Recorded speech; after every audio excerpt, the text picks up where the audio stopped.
This is an incredible journey. It's the beginning of everything. Yeah. It starts here. So exciting. Hey everyone, I'm Morgan Debaun, a passionate entrepreneur and life advisor. With the Journey podcast, you'll discover that success isn't about the destination, it's about the journey. I'm sharing stories of amazing people who've taken control of their lives. Join me on my own journey to discover the secret sauce behind reaching success with permission from no one else. Hey everybody, welcome back to the Journey podcast. I'm so excited today.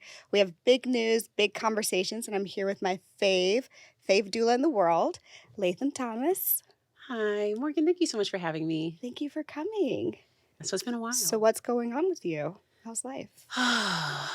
Life is amazing. Yeah. I have a 19-year-old who is in his sophomore year of college in Spain, studying abroad. Oh, wow. One semester. And so it's just nice to kind of see him on his journey. Yeah, doing his thing, getting that passport. So good. And how's business? Business is really good. I think it's so important to take time to reflect. I love these kind of questions because then I kind of think about the present and now there's so much growth, right? It's gradual, but there's also some areas where it's been exponential. So we've had to grow in staff. Since I saw you last, we launched a foundation to advance reproductive justice and birth equity. We have 7 research fellows at Brown University. Oh, and so they help us advance that work. I'm also now a visiting professor of the practice of gender studies at Brown University. Beautiful. And so our course is embedded as a university course at Brown. The doula Can you imagine training. having her as a actual you'd People, be the best by the way, professor? Professor Thomas, people think that I go to school there. Oh So my then I'm God. walking into buildings and they're like, "Oh, do you want to sign this petition?" I'm like, "I don't go to school here."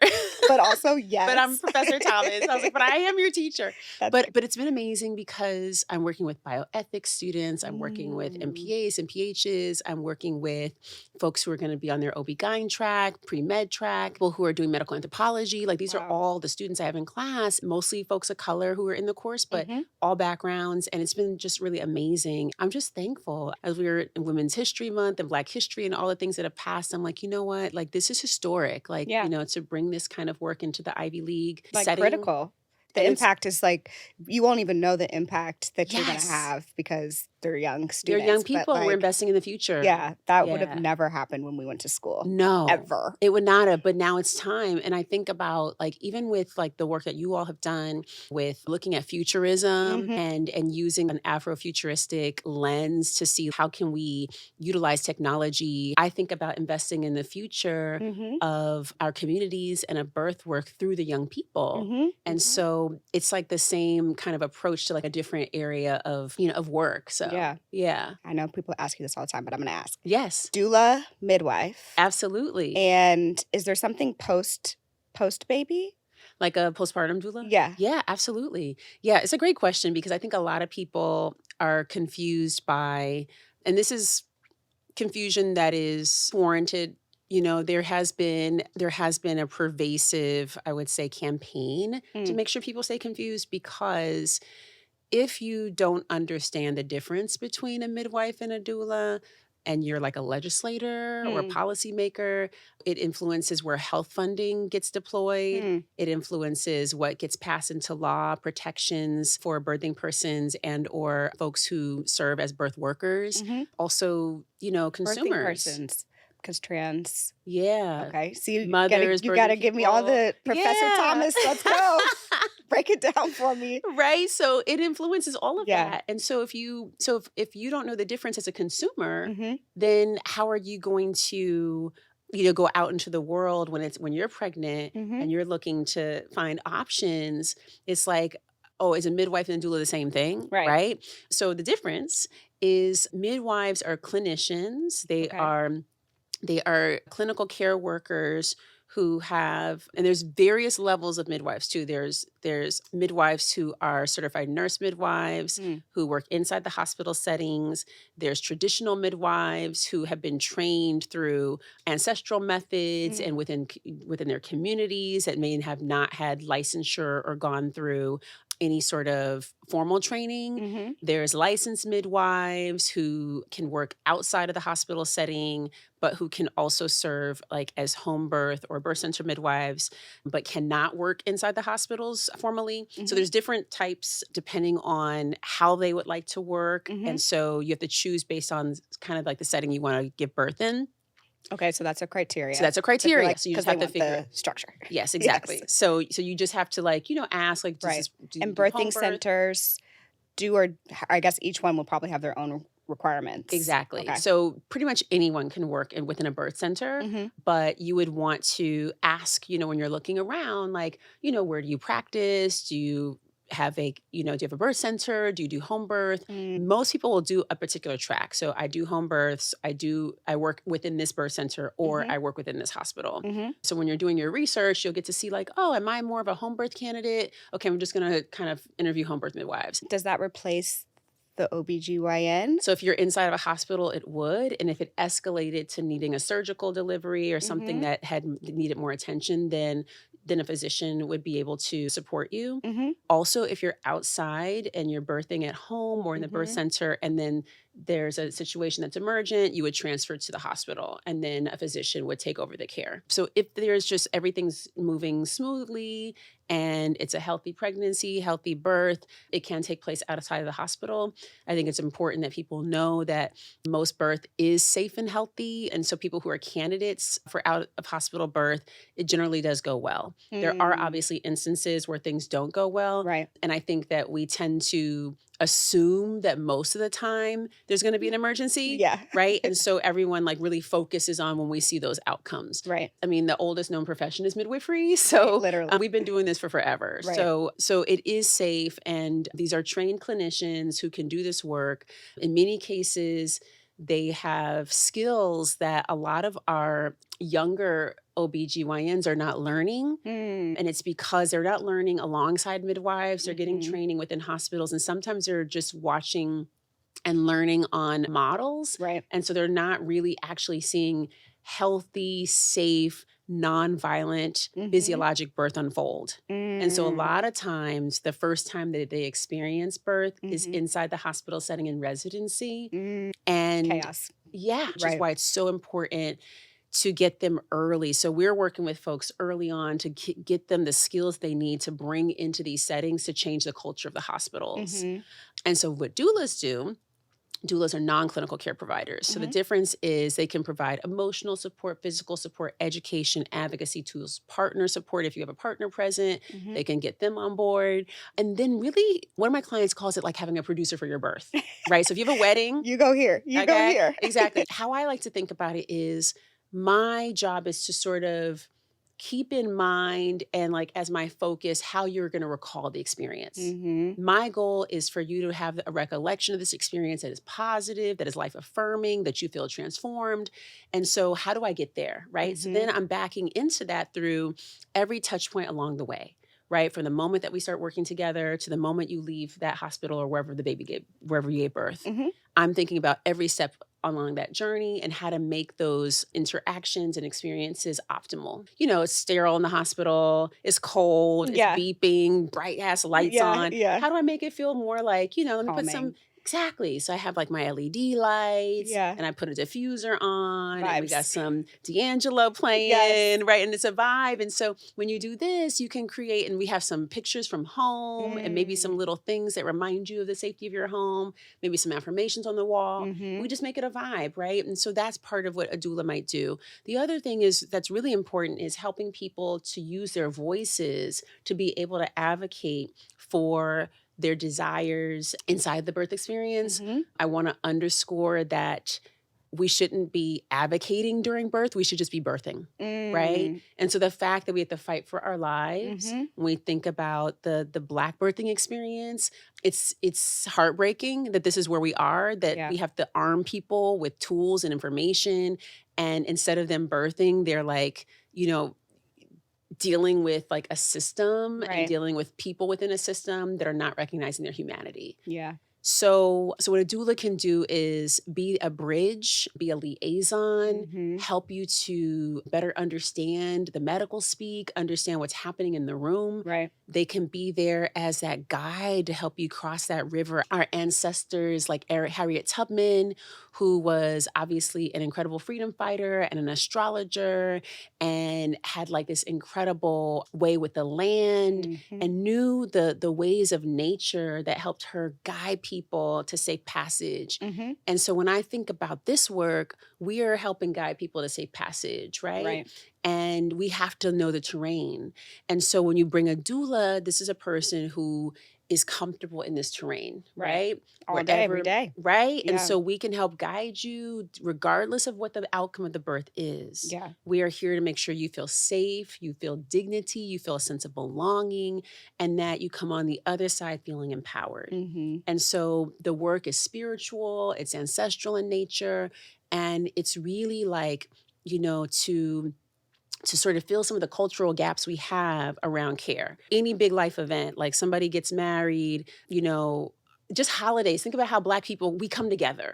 Is everybody over? Like everybody's coming over. Everybody's coming over. Somehow there's enough food for everybody, right? Some dominoes is being played, some gumbo on the stove. Pops up from nowhere. Right, kids is running around. Right, and so we come together like this.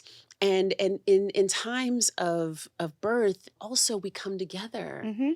And because we're spread out, we don't live necessarily within the same communities that we were raised in. And so then you find yourself isolated in a time of pregnancy and trying to find community. Right. And so then the doula kind of helps to fit some of those cultural gaps that we have now where we don't have community living like my aunt's not coming from down the street to bring me some food. Right. Or my mom can't fly in. Right. Or, right. So this is where a doula can be a really great support system. Which is very different than a midwife. Now, as I hear you explain it, I'm like, very different. I could imagine a world in which people have a midwife and a doula. Exactly. So the midwife's there to catch the baby. Yeah, that's great. Make sure the baby gets here safe. And the doula's here to do everything else. Like protect the vibe, make sure you're eating, staying hydrated. Make sure partner doesn't faint. Exactly. Just all the things. Right, because I've been there for that. Okay. Yes, exactly. So it's you can see the difference, right? But they're both necessary. That's right. Yeah. So interesting. And for Black women, have you seen, or has there even been research studies on like if a Black woman who's pregnant has a doula or a midwife, how it increases their outcomes? Is there any research on that yet? So we have a lot of studies that do show the efficacy of doula support and that the presence of a doula can decrease the incidence of C-section, can increase vaginal deliveries, decreases the use of Pitocin, which is synthetic oxytocin, which basically augments labor contractions, decreased sense of dissatisfaction, and increase of maternal satisfaction, increase of breastfeeding support and breastfeeding success. An increase also in just overall morale about the experience, right? And so when people talk about perceived negative birth experiences, usually they're talking about that because they did not have support. Yeah. And so we see fewer perceived negative birth experiences when someone has a doula present. Now, even with this data, it was like on larger populations, not specific to Black women. What's happening now is that there are across the country many programs that are taking place where they're gathering data through different cities. Like New York City has a program called the Citywide Doula Initiative, serving like 33 zip codes that are essentially like high needs zip codes. So these are folks who are unhoused, folks who are undocumented, folks who are Medicaid eligible, right? Sometimes there's like teens, there's people who are in shelters, people who are like experiencing intimate partner violence, like all kinds of like, sensitivities, and folks who like really need to have the social service safety net. And so the doulas who are providing support under this program also are able to provide feedback. There's some data that's collected. Over time, we'll be able to see what the efficacy is in terms of who's impacted and how. Currently, we're in just wrapping up the first full year of the program expansion. And hopefully there's some data that comes out of that that'll be able to sort of start to tell a story about like how well people adjusted to this program. I mean, I can't imagine it having negative outcomes. Right, exactly. Like, it can only exactly. be positive. It's positive. It's just how much. But right? we need to be able to measure, right? Yeah. And so hopefully we'll be able to report out what those metrics look like. And cost savings, because I feel like, you know, men run a lot of these systems. Yes. And at the end of the day, the idea of like, well, the woman felt better, you know, about it doesn't quantify into dollars or like outcomes. It needs to be like, hey, when someone had a doula, they were able to go into the hospital less frequently. The child was more healthy. Therefore, you saved X amount of dollars. Yeah. The only thing about the hospital, though, is how they make money is for how long you stay. I know. So they're like, we're losing money. So it's in terms of a system, right? Doulas disrupt. Yeah. Right. Because the doula's goals are not necessarily aligned with the institutional goals. So we need insurance to pay for it. So we need to advocate to the insurance companies. Yes. And so that's what's happening now as well. Yeah. Just last week, there was, in the state of New York, there was work done by a group called the New York Coalition for Doula Access. And we were on this committee that was working to create a package around Medicaid reimbursement. This was just signed. And so now I think it's like something around $1,900 of reimbursed Medicaid services. And I think that includes like 8 touch points along the pregnancy continuum, which is like a huge win for the doulas, a huge win for birthing people. If someone's able to pay for it, that's all they care about, right? So who's going to pay? Yeah. And so now a lot of insurance companies are like, okay, how do we figure out a doula benefit? How do we figure it out for like our clientele? Now I want to look it up. I'm like, does Blavity have coverage for this? Yeah, you guys can get it. We can help you with that. We help a lot of organizations figure out how to like design benefit. I think there's a company, maybe it's called Kindbody. There's some sort of startup. Kindbody. Yeah, that they were like their fertility. Yeah, you can buy this. I have them for GYN care. Yeah. Yeah, through our insurance. I think also though, through that program, you could do fertility if you were interested in like doing a cycle, which I'm past that, y'all.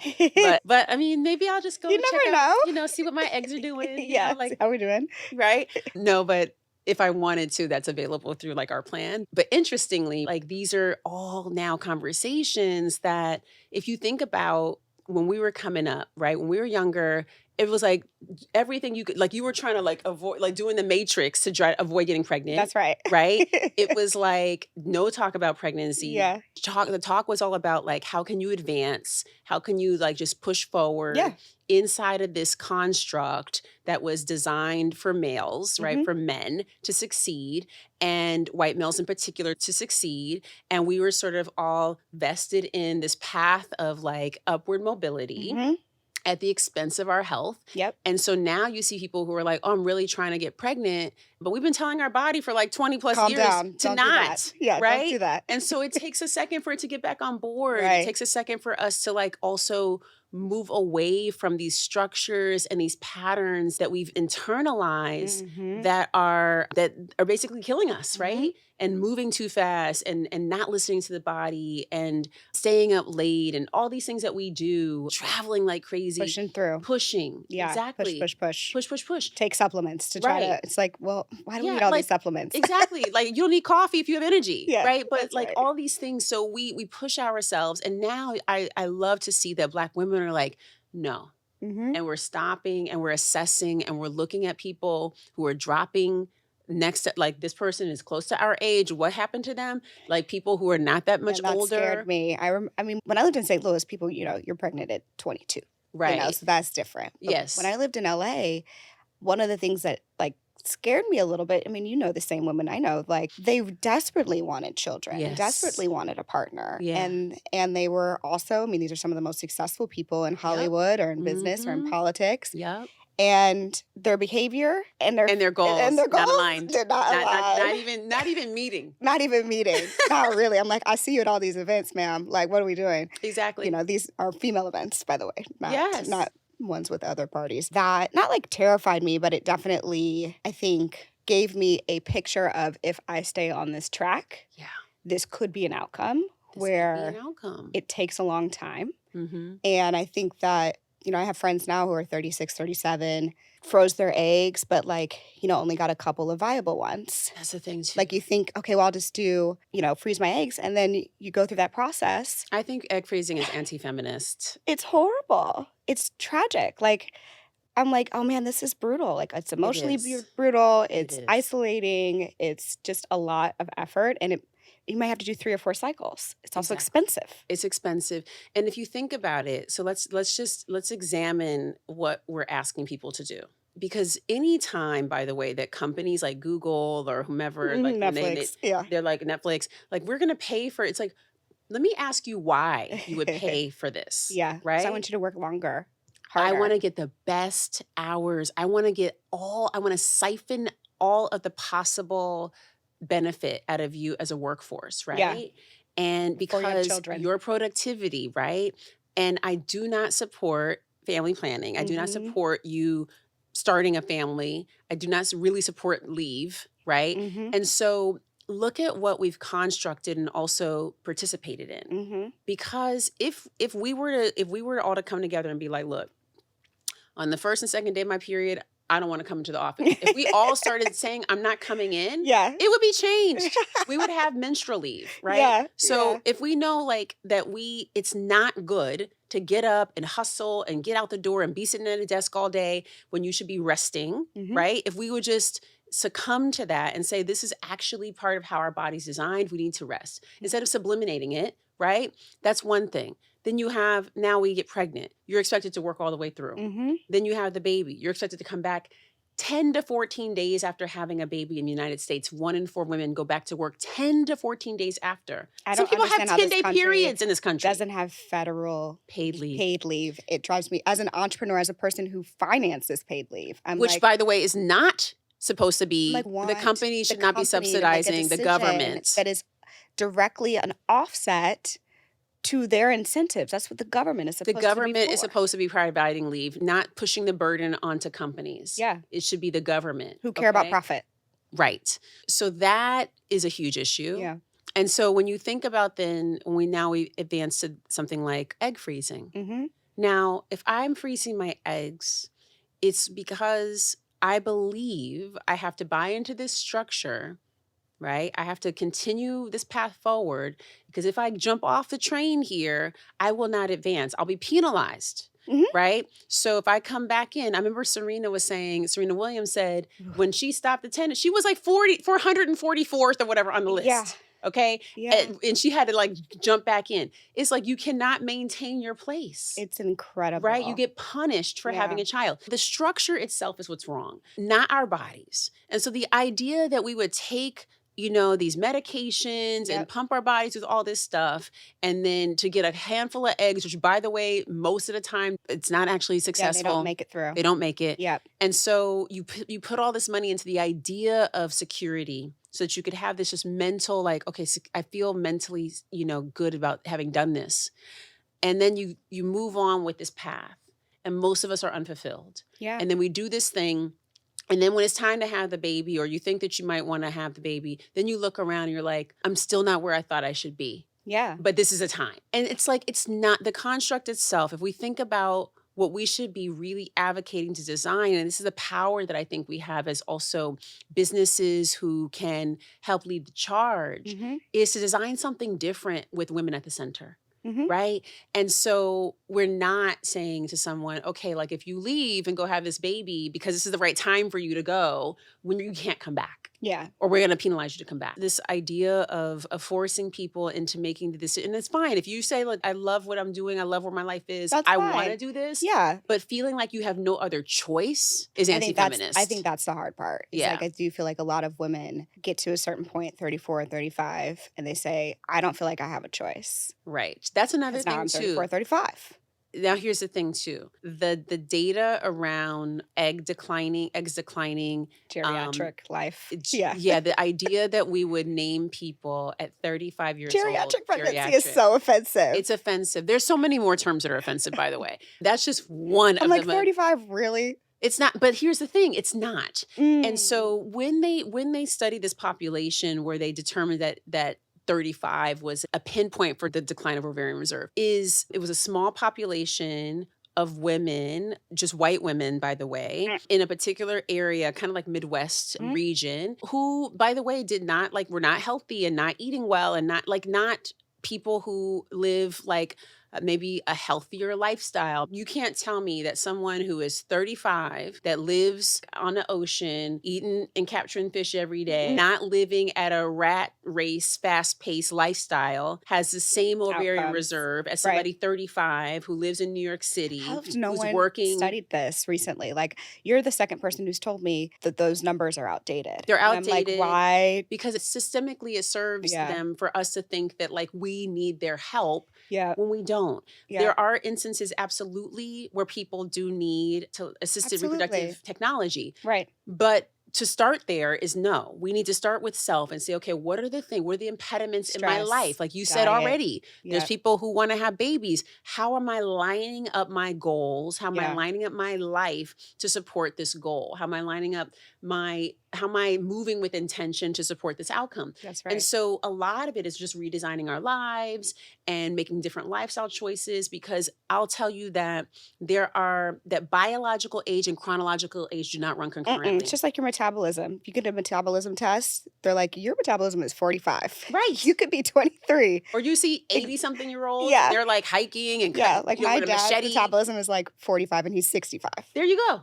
Right? So Yeah. this is arbitrary. Right. And I was in Costa Rica, and I remember there was a woman, she was like 50-something, and she had a daughter who was in her 30s, and they were both pregnant. And we were How fun. Right? And so we were talking, and the mother at 50 had a bunch of pregnancies. Yeah. And so we were talking, and I'm like, can you tell me something about how does this work? Like, do many people in their 50s find themselves pregnant? She says, yes, absolutely. I imagine in Costa Rica, it's got the best quality of life. Yeah. Yeah. And she was like, yeah, this is not weird for us. And I said, interesting. How is it? Like, I said, did you plan this? Or she's like, I didn't plan it, but I said, because in the States, really, like, we're told very early on that around 35, like, your eggs are on decline, and so you won't be able to get pregnant. And I said, so is that something that you ever internalized? She says, nobody ever told us that we couldn't. Oh, interesting. Right? And so I believe also the body responds, right? Yeah. It's very obedient. I believe and that. So I think that if that's a mantra that you're hearing since you're 5 years old. Constantly. Right? Your eggs are dying. It's like you're going to start to kind of also modulate your behavior a certain way. And also you're going to not believe in your capacity. And so when it's time, you're going to say, oh, I need assistance. It's going to be hard. It's going to be hard. And everybody's telling you, by the way, that it's hard. And I'm so sick of people saying it's not difficult to get pregnant. People get pregnant all the time, by the way, by accident. Even the language that I'm trying to do something. Like, why don't we make it about play, about pleasure, joy, relax around it? Because also stress, like you mentioned, stress. It's like kryptonite to like birth hormones. You think about cortisol, and what we need to maintain a pregnancy is progesterone, which is a precursor to cortisol. If you have too much cortisol, is that the HGC levels? Is that what what did you call it? Oh, progesterone. That's not HGC. No, not HCG. HCG. Yeah. So when you take a pregnancy test, what they are detecting for is HCG. Okay. Yeah. The progesterone is a hormone that helps us to maintain pregnancy. Like, why don't I know about it as progestate? Yes, progesterone. Gestation. Right? Exactly. Yes. So it maintains pregnancy. And so if you have super high stress levels, then it's really, you have lower progesterone levels. Fascinating. Which means that it's harder to maintain a pregnancy. So it means that if we can eliminate some of the stress, we might be able to carry a pregnancy. Oh, interesting. So part of how we have to think about it is from a lifestyle lens. And so, but like, yeah, providers are like, no, they're not thinking about like your individual body, the stress that you put it under, the types of things that you do. Because I'll have clients and they'll be like, oh, I'm going to do a cycle. I'm on a plane. I'm doing this. I'm like, we have to be still. We have to be still. You got to be woosah. Exactly. Yeah. Like also if you want it to take, because it's not just like a miracle that everything will line up, you have to do your part to help it line up, right? Absolutely. So there's a lot that can happen there. But I think the main thing is we have to believe in our capacity and exhaust all efforts before we say, okay, I need to have assisted reproductive technology, because once you go down that path, it's really hard to step away. It's addictive in terms of like, if you don't complete a cycle or test, you have to go right. to the doctor a Oh lot. my God, there's so much Yeah. involved, and Yeah. it's really taxing, and it's really emotionally Yeah. draining, and you need support through that. And there are also fertility doulas who can help you with that. I didn't know that. Yes, there are. But it is challenging. So Yeah. I would encourage people to get like on a path where you're slowing down and embracing yourself, and move into more self-care practice, and just take care of yourself before, right? I agree. Yeah, that'll be very helpful. I'm pregnant, by the way. Wait a minute. Yeah.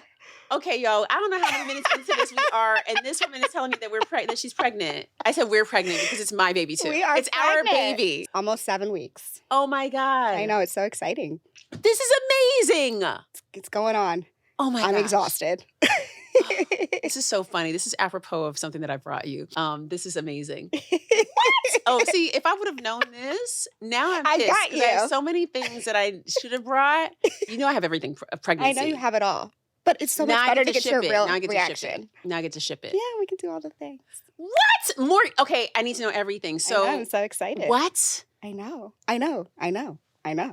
That's how I felt. I was like, oh. I mean, we were trying. Did you guys jump up and down? Like, how did you, and when So- did you find out, and like, what was the So moment? we've been trying for 9 months. Okay. I think I had a miscarriage last year. Okay. But you never really know when it's super early. But Sometimes I'm you pretty don't know. sure because, Mhm. like, you kind of know your body. Yes. So that was hard. But it was so early, I didn't know I was pregnant. So, like, I didn't have Didn't an have that- attachment to the yes. blueberry. Yeah. Like, I have a blueberry. a little blueberry. A little blueberry. Or maybe a pomegranate. Unclear on the At the sizing. time, right. You know. But so then since then, we were like, okay, are we going to do this? Are we trying? And I think, to your point, I'm 33. Yeah. I have all the data and the knowledge, and I'm like, you know. But as a entrepreneur, I also was terrified because I'm responsible for so many people. You're you know? responsible for so many people. So I'm like, ooh, are we ready? Is the company ready? Like, The company's ready. the company's ready now. Yes. But a couple years ago, Yeah. COVID, like, you know, we had to make it through so much. Anyway, Girl, your name is on the top of that. we're fine now. But, Okay. you know, we had to make it through and the stress. Yes. You know, so moving to Nashville was obviously very helpful because I was able to rebalance myself, have a better Yeah. quality of life. Have And a is it better slower, stress. like just paced better for you? It's just so much better. I can wake up, I go to the gym, I like it. I Yeah. come home, I can make my matcha, I get ready. You know, you don't wake up and you're on your computer. And I think one of the hard things about living on the West Coast is your time zone. You wake up, Because you're then 3 hours behind already. Yeah, because you have to start on New York time, right? Yeah. Mhm. So you're already catching stuff up. You're waking up with stress. Yeah. Central time zone. I'm like, everybody's okay. I got a couple Yeah. hours. Yeah, and you can go either direction. And go either direction. My family's there, his family's there. So it's just a much Okay. better Yeah. quality of life. How close is everybody? Like in terms of, can you just get to 5 them? minutes Oh, from my that's parents' house easy. and 20 minutes from his parents' house. So, Oh, that's so great. yeah, I'm like, I have a built-in doula. midwife. Built-in I got all community. that. Yeah.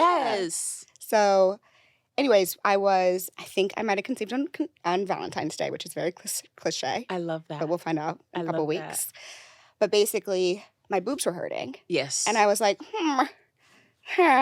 we've had this happen before Oh, because that was yeah. the signal the last time. Yes. And I kind of was And just it's a real complaining. signal too, because I it's was- not like a little bit tenderness. No, it's like aggressive. uncomfortable. Yeah, I was like, I'm a porn star right now. Like, this is aggressive. Because they're like bigger. They're big and they're hard. It's sensitive. just a lot. Yes. And I had been complaining about that. And then I was like, oh, shoot, I missed that. Like, I felt so guilty that I missed that signal the last time because I was on the move. I was drinking. We were outside. I was doing a lot. Girl, because yeah. Oh, Like you know, everybody was living just my back life. outside. Yeah, I was living my life. Of course. So then I was like, okay, my boobs hurt. So I told my partner, and he said immediately, oh, you're pregnant. And I was like, no, because every month you test and all that stuff. So I'm kind of like, I'm over it. But when you get to that place, I'm over it, I'm relaxed. Yeah. Is like kind of when it happens. Yeah, I was like, I'll take the test later. Because like, on Mondays, we have a big staff meeting with all my leadership team. So Yes. I peed right before it, put the test down and went to the meeting. Right. And then I went and looked at it in the middle of the meeting. And I was like, so I had to go off camera because I was like, I'm done right now. Oh my God. And then after the meeting, I like ran to the mall to go Yes. buy cute little shoes so that I could tell him. Oh. Yeah. And that's how you announced it? Yeah, I just gave him the little shoes and the little test. And he was like, what is going on? What is this? Yeah, it's so fun. Oh my God, that's cute. Yeah, then I called my doctor and was like, I need an appointment right now. And what I didn't expect was how long they make you wait. I don't like it. I have so much anxiety. You don't have to worry about anything. Because here's the amazing thing about your body. With or without your permission, it's doing everything it needs to do to That's maintain true. a pregnancy, That's right? true. It's taking care of your baby. And here's the other fascinating thing is that our babies are made of what's already here. Mm-hmm. So you don't have to like, oh, did I eat or did I drink this thing or did I party? You don't have to worry about that because your baby is made of what you've already eaten, what's already here, and your body siphons minerals and things from your tissues to make the building blocks of what will become your baby. So you have nothing to do. Okay, you can the first trimester you can just chill. You can like allow yourself to relax. But the decision making, like this morning, I was like, Yes, I that's want a hard. bagel with lox, and I was like, can I eat this? No. Okay. But you crave, I was like, I want a salad. You can have a salad. But then the blue cheese, it's just so many certain things of food. Yeah, I hear you. It is. I know I caught you off guard telling you I'm I know. pregnant. I'm trying to catch up. Okay, so no, but yeah, I'm so overjoyed. Like my cheeks are gonna hurt It's after so this. exciting. Okay, but like for food though, I don't want you to freak out. Okay. Right? Just don't be like ridiculous. Like Yeah. don't go and be like Sushi. let me eat everything raw that you Yeah. have, right? Yeah. Like I think it's more just, everything moderation. Don't get all up in your head about it. You can always text me like, hey, Yeah. what you think about this? Yeah. Right? Generally, cravings are also good Carbs because for sure. Carbs are coming. Yeah. Yeah, your body's probably asking you for things it needs more of, Yep. right? Yep. And that's Meat and okay. carbs. So there you go. Yeah. So then just allow yourself to indulge in those things that you need. Hydrate. Yep. That's one thing that did you notice? I will tell you all my things. Yeah. I wake up in the middle of the night parched. Oh, yes, you can drink. As when you leave the heat on while you're sleeping and you feel like it's and you're like thirsty. Like that's how I wake up. You're I'm like, dry. I'm so thirsty. Okay. One day I had crazy chills. Like I could not get warm for the life of me. And I was like, I'm freezing. Random exhaustion. Yeah. Like one day I was like, let's go to Home Depot. I'm getting my spring flowers. Da da da da da. I came home and I was like, I'm dead. Yeah. Gone. Yeah. Fuck those flowers. Like they are not getting in the ground. Not today. Obviously lots of tears. Things that normally is just like, okay. Yes. Waterworks. Sensitive. Yeah. And then I'm like, stop crying. Like, you're fine. Why are you crying? And then I get more upset. So it's like, yeah. It's a lot. Yeah. Emotions are good. Yeah. When water comes, just let it flow. I know you can't Be let it kind flow to in the middle of a work day. Yeah. That's the thing too, right? You get to exhibit a different side of leadership. It is going to be. Yeah. And it has to be because this is a period of vulnerability. Yeah. And massive growth and expansion for you and you all as a family, but then also as a team. Like I think you can model for people how you need them to show up. Yes. How you will be showing up. Also how you'll be like drawing back and making space for other people to stand and see some leadership. This year. There you go. There's stuff people already, someone wanted me to do a speaking engagement in mid-September. And I was like, I don't think I should fly around. Like, I think I should just by September. What would be your early first week of November, last week of October, somewhere in there. Oh, okay. Yeah. So yeah, you need to be grounded. Mid-September, I'm like, and why? No, you're not going to want to commit to stuff that far out. Yeah, and I don't want to feel any sort of guilt or anything about saying no. So I'm just like, exactly. Just put a date on the calendar, nothing after that date. That's really good. Yeah. That's really good. Boundaries. That's excellent. So when I tell my team it'll be interesting, I think they'll be happy, but I do think they'll be nervous. They'll be happy. I think the more you can communicate, the better, right? Yeah. So that people can show up. Some people are going to have to grow into spaces of leadership ahead of maybe schedule. Yeah. Right? Like there's going to be some things that you're going to need from folks. I think they'll understand. Like there's a few people where I promoted them or have them take over newer things at the top of the year, knowing that I was like, this might take some time, but it's going to happen eventually. Yeah. And so I think they'll be like, oh, you were sneaky. Like, you're ready. It's fine. You've got it. That's right. It's all you. This is an incredible journey. It's the beginning of everything. Yeah. It starts here. So exciting. This is the first baby, in terms of grandchildren or his side. Other? Okay. Yeah, for his side it'll be the first baby, and then on my parents' side, my brother's and his wife, they have a almost 2-year-old. Okay. So still, yeah, this is a big deal. Yeah, it's a Yeah. huge deal. And I think my parents, because I've been so career driven, kind of gave up. Yeah. Like basically gave up. They used to, when I come home to visit, they'd be like, it's okay if you never get married. It's okay. And I'm like, by saying this, you're Yeah. They're actually like, this is our prayer for you though. like, Yeah. I think my mom is going to be just so overjoyed because when it's an in-law, it's not the same. It's not the same. When it's mother, Daughter, she and going to be all up in here. girl, So, your mom has plans. she going to have all the plans, Like, but I'm happy about it. Itineraries. Okay, so here's what we're going to be doing. She Here's what already I has bought. in my business, Yeah, no. So she's going to be over the house. She Oh my already God. knows the password to the house. So Oh, when girl, the she's baby going to be gets sitting in here, the house waiting. is the baby here? What are we doing?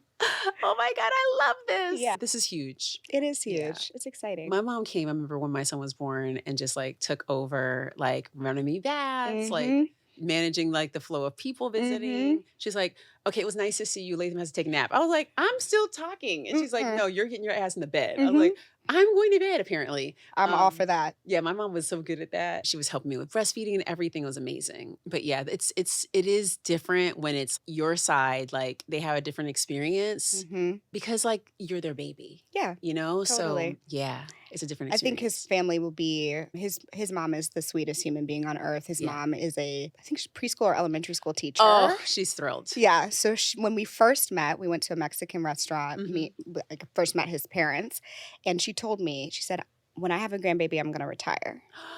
This is the first time we met. Oh my God, I'm getting chills. I know, adorable.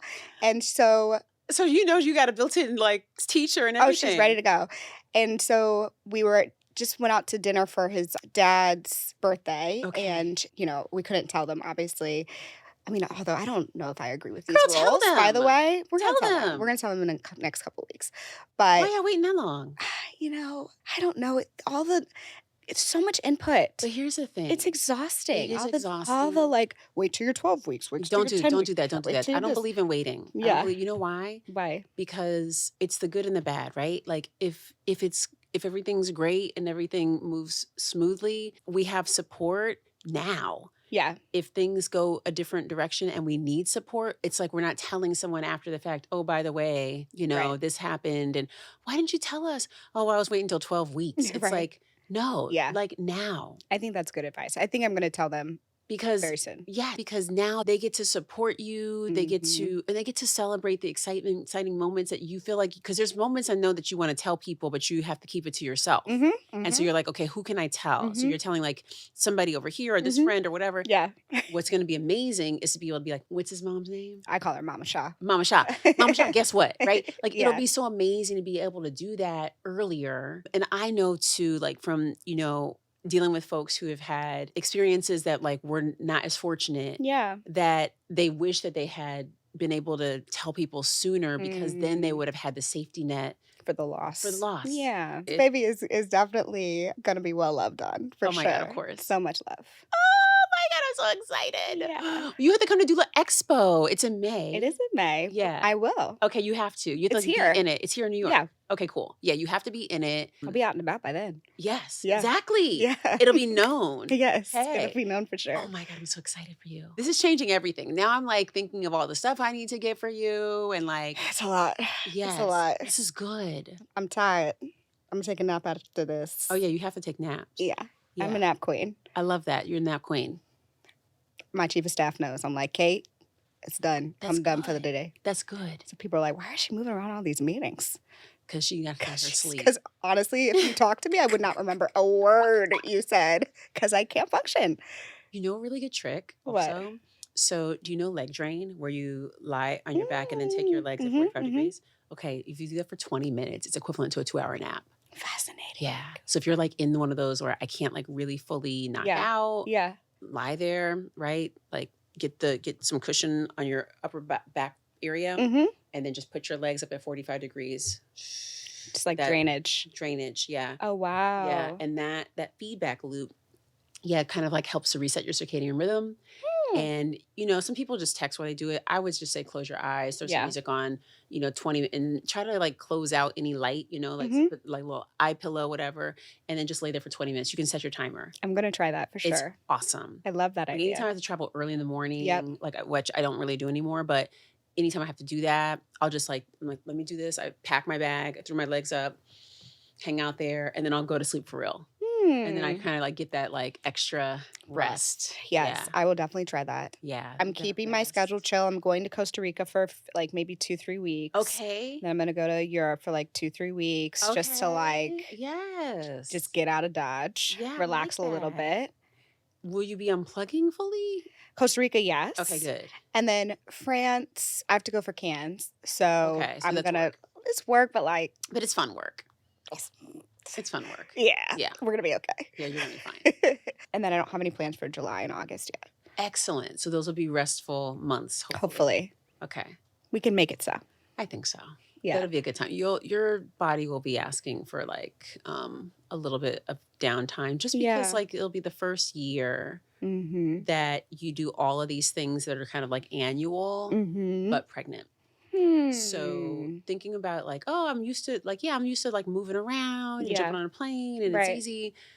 It's just that like, things that like normally aren't exhausting become so just because there's like changes. Yeah. And so depending on where you are, right? Like and what your body's actually doing, it's like, oh, today I made a liver, right? Literally. Right? And so when these things are happening, sometimes it just takes a lot. And in a pregnancy, just for perspective, folks, right? In a pregnancy, the uterus expands from 500 to 1,000 times its normal size to accommodate a pregnancy. I feel like it's stretching. Yeah. Like I feel like I get cramps. I'm like, is my stuff stretching? Your uterus expands 500 to 1,000 times its normal size. So think about the normal size of uterus as like a pear. Yeah. Right?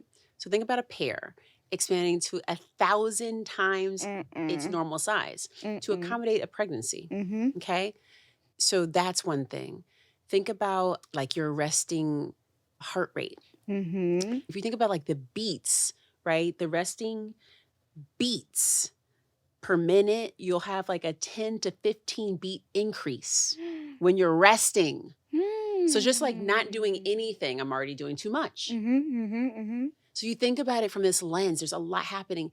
Pregnancy is going to expend an extra 80,000 calories, right? Like of energy. You'll have like 40% more blood volume, right? Which explains these. Which explains the boobs, which explains, like, the veins. Everything. Yeah, like you're exactly. Yeah. Which explains swelling.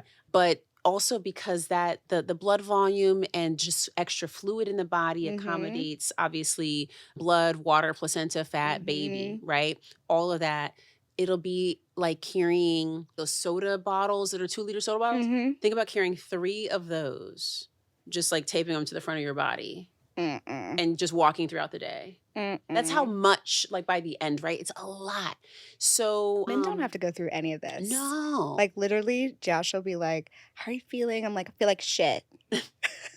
And I'm like, can you pinch yourself just so you have just a so you just understand how smither of pain? No, but seriously, like no, they don't understand because there's they nothing don't understand. that They don't have periods. They don't get it. Nothing, right? They have nothing that helps them to orient around the expansion, the changes that you will endure. It's a lot easier when we are taking care of ourselves, when we're slowing down, when we're listening to our bodies, when we're resting, hydrating, eating well, keeping our blood sugar stable, because those are things too. Like you can't, like when you're out in these streets, oh, I'm running to the plane, or oh, I forgot to eat, I'll just get it. No, you can't do that pregnant. Oh, that's one thing that I've been changing. I've been eating. I was like intermittent fasting and doing all that stuff. Stop that. You cannot. Breakfast, lunch, dinner, and the only fasting you can do is overnight. Yeah. Between the night and the morning, that's the only fasting. I gotta eat breakfast. Sleeping, you have to eat breakfast. Yeah.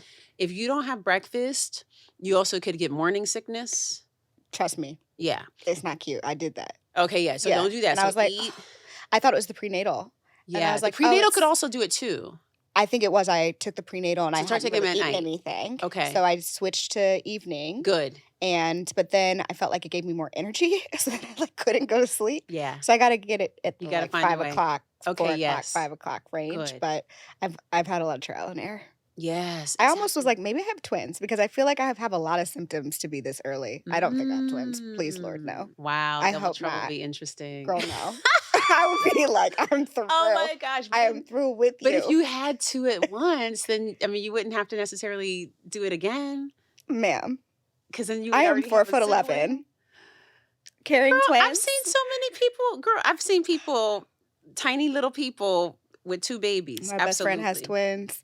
I was there a couple weeks after their birth, and I was like, oh man, this is brutal. So resting is going to be key. I think it's great that you have all this scheduled in terms of like the breaks and stuff. That's Just huge. getting it out. Yep. So you're already doing a really good job of mothering yourself. Thank you. You are. I feel a little guilty that I can't do as much. Why? Because I haven't been able to tell people. So like my normal productivity or my normal availability isn't there because And so they don't understand? Yeah. So like I had a direct report the other week to say like, oh, it'd be great if we could have like more frequent one-on-ones, like, yeah, and I'm no. like, actually, you need to get prepared to have less one-on-ones. Exactly. Once I'm able to tell people, I think it'll be easier. Yeah. People will be able to adjust. They'll be fine. They'll be fine. And they're fine now. Like, I think that also even being in the dark, it's like you also don't owe them the comfort, right? Not Like, I really. think that like so much of also the mothering that goes into being in a position of leadership in a company at the size of that the size of your company is, and with the growth, but also with the high touch nature, right? Yeah. Like you're really accessible. Right. And so the expectation is like, yeah, they're your hand holding. And I think that a really great opportunity here now is that like, no, like you guys are going to have to figure out How to get it done. Yeah. and having less access to me. So it's like, you have to invite them into like soaring a little bit, which is interesting. Like they're going to have to leave the nest in a way. I'm excited for that. Yeah, that's good for you because you good do for need you need the peace of mind to be able to step away and just know that you've entrusted folks and that everything's And some good. people will make it and some people will And be some like, people- no, I would prefer to be micromanaged. Right. And that's not going to be an option. That's not an option. It just won't be. Yeah. So we'll see. I've got many months to get there. You do. Yeah. How do you feel about your like have you thought through where you want to have the baby?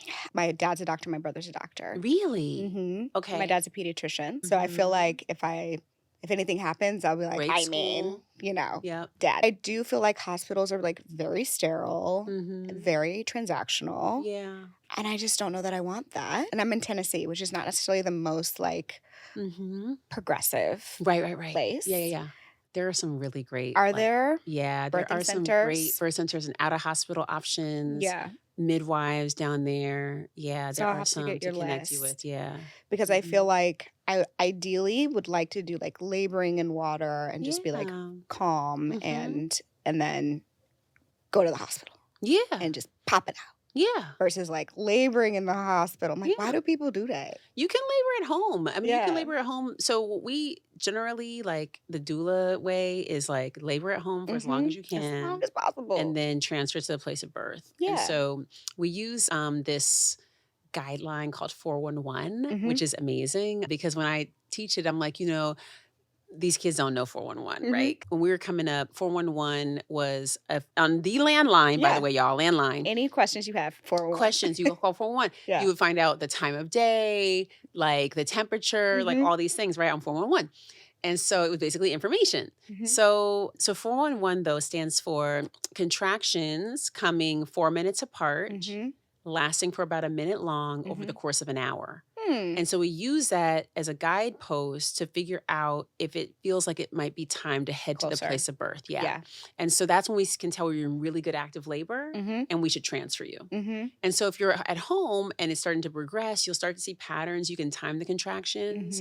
And if you have a doula or if you have like, family members there, whatever, they can be like, okay, things are progressing. Yeah, we're getting there. And then, depending on how close the hospital is, then transferring. Right. I've been 5 minutes away from the hospital. Oh, so you're good. So yeah, I'm going to push it. Oh, yeah. I have clients that have done that. Like I had one client where she lived in Brooklyn, but her hospital is like all the way uptown in New York. And so like it's a little bit far if you're not in active labor. And so she just wanted to go. And I was like, okay, we can go see. I was like, I don't think you're as far as you think, but let's go. So we went and they're like, she's not ready. I think that we should probably just try to walk around the park. So we went to the park, we walked, we hiked and stuff. And then I said, let's get some food. Got Mexican food. I was like, eat spicy, because spicy food actually helps to essentially create prostaglandins, which we find also in semen. And it helps to soften the cervix and bring the baby down. So we had spicy Mexican food. And then I said, I don't think we'll have enough time to get you home and settled and back. Because when labor does ensue, we're going to have a very short window to get to the hospital. I said, so we can get a hotel. But I said, if we get a hotel, let's get something like really close to the hospital so that we can literally just like walk around the corner. So we found this place super close, and I have like a combo of stuff that I do. So I had like done some herbs and then the breast pump. Like the nipples are actually neurologically hardwired to your uterus. So nipple stimulation will actually cause contractions. Yeah. So I was using the breast pump, right? And then the contractions were starting, and then had her on some herbs, and then we did an enema. Really? Yeah. And that empties you out, but then also, again, it also stimulates prostaglandins. Yeah, right. And so we did the enema, the herbs, the breast pump, and she was like, nothing's happening. And I was like, okay. Give it a few minutes. Girl, 20 minutes later, she goes to the bathroom. Water Everything water breaks. And then she's like, I want to go lay down. I was like, oh, no. We gotta go. And so I'm putting her sweats on her. Yeah. And she's like barely able to walk. She's waddling out. We get into a taxi. Baby's coming out. We get into the waiting room. The room. And she's just like this and just pulls the baby up. Yeah. What a beautiful story. Easy. But I was like, I need pain-free birth stories all around me. Oh, yeah. Absolutely. Like, I'm like, you send me the books, you send me the podcasts, send me everything, because I need all the good stuff. Because I feel like TikTok and Instagram, once they find out, like TikTok, now that TikTok knows I'm pregnant, I'm like, TikTok, please stop with the chaos. Oh, it's all negative stuff. Oh, I hate that. But it's not like it's not the good stuff. Yeah, it's the like a lot of positive experiences. Yeah, it's not cute stuff. I'm like, I don't want to know. Yeah. Yep. I think it's important to understand where we are in the landscape, right? Of maternal health. I think it's important to understand that, statistically, like we're at risk, not because of anything having to do with us, because of racism. Yeah. And it also is important to recognize our capacity for birthing, recognize the sanctity, the beauty, the ancestral wisdom that we bring to the process. Right. It's important to trust in your body and trust in your ability, trust in your baby, trust in yourself. We need that. And then that's reinforced when we see positive birth. Yes. And it's actually when we internalize negative stories, and they're necessary to tell. And so I think that there's a balance between being informed and being incapacitated. Right. Because a lot of that information will make you feel like you cannot win. Right. Like, I don't think I can do this. And many women, I've heard many Black women say, I don't know if I want to have children because of the current landscape. It's terrifying. Right. So it's so important to think about what you consume, right? So that doesn't consume you. I agree. Right? I'm trying. When I was trying to get pregnant, I had all the fertility books. I did all the stuff, and now I'm like, all right, new journey. New freaking journey. Need new inputs. Yep. New villages. New villages. Just different. That's right. Yeah. I love it. So exciting. Well, thank you for letting me tell you. Oh my God, are you kidding? I'm mad at you though, because I'm like, I could have been prepared. Okay. No, it's so much better this way. It would have been like a boatload of stuff though. For the ladies and gents who are listening. Ladies and gents. Yes, who are listening, watching, and are inspired and are like, okay, I'm ready for a doula. You guys have convinced me. How do they find Mama Glow? Like, what's the directories? Like, what are the practical next steps for someone who's like, help? Interested. Cool. Yeah.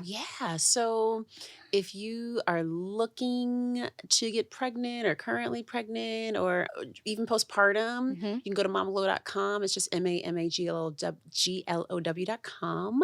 On Instagram, same thing, at Mama Glow, MAMAGLOW.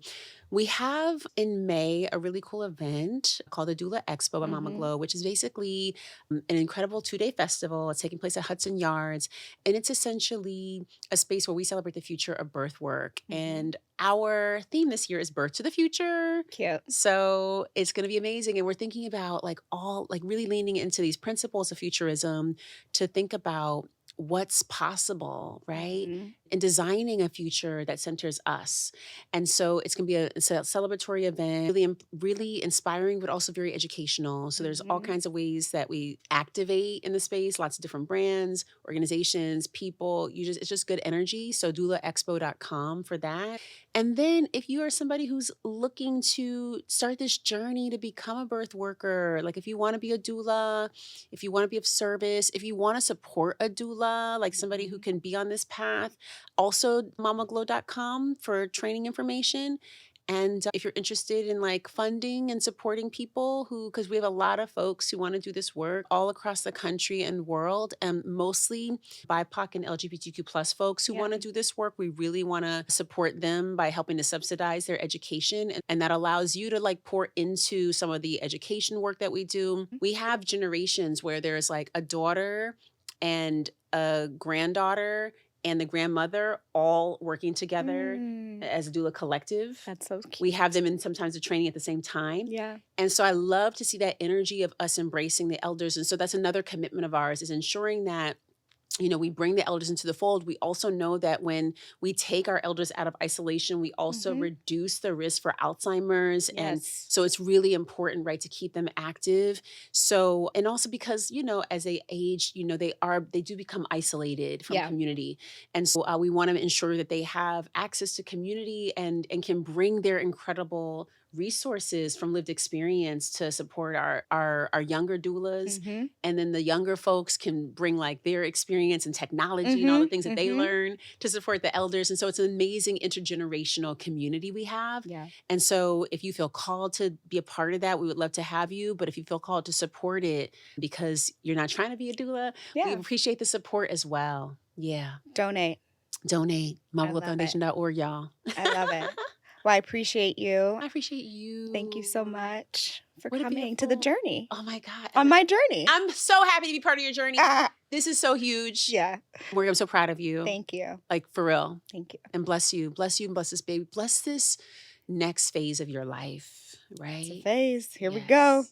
We're in it. Continue to pour into you, but bless you. Thank you. Yeah. Thank you. Bye, y'all.